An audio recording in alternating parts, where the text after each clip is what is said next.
തെരഞ്ഞെടുപ്പ് പരാജയം പഠിക്കാൻ CPI. ലോക്സഭാ തിരഞ്ഞെടുപ്പ് തോൽവിയിൽ കമ്മ്യൂണിസ്റ്റുകാർ സ്വയം വിമർശനം നടത്തുമെന്ന് CPI സംസ്ഥാന സെക്രട്ടറി ബിനോയ് വിശ്വം. തെരഞ്ഞെടുപ്പിൽ ഭരണവിരുദ്ധ വികാരം ഉണ്ടായി. അടിസ്ഥാന പ്രശ്നങ്ങളായ പെൻഷൻ, സപ്ലൈകോയിലൂടെയുള്ള സാധനങ്ങളുടെ വിതരണം തുടങ്ങിയ നിരവധി കാര്യങ്ങളിൽ സർക്കാരുണ്ടായ വീഴ്ച പരിശോധിക്കും. തിരഞ്ഞെടുപ്പ് തോൽവി പരിശോധിക്കാൻ CPIക്കും CPMനും സംയുക്ത സമിതി ഉണ്ടാകില്ല. തെറ്റുപറ്റിയാൽ തിരുത്താൻ ശേഷിയുള്ള പാർട്ടിയാണ് CPI എന്ന് CPI സംസ്ഥാന സെക്രട്ടറി ബിനോയ് വിശ്വം പറഞ്ഞു.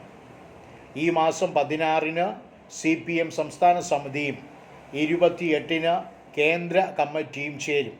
വിലയിരുത്തലിന് ശേഷം CPM നിലപാട് വ്യക്തമാക്കുമെന്ന് CPM general secretary Sitaram Yechury വ്യക്തമാക്കി. മൂന്നാം മോദി സർക്കാരിന് അമിത മേൽക്കൈ ഇല്ല. എങ്ങനെ ഈ സാഹചര്യത്തെ അവർ നേരിടുന്നു എന്നതിനെ ആശ്രയിച്ചിരിക്കും മുന്നോട്ടുള്ള പോക്കെന്നും യെച്ചൂരി സൂചിപ്പിച്ചു.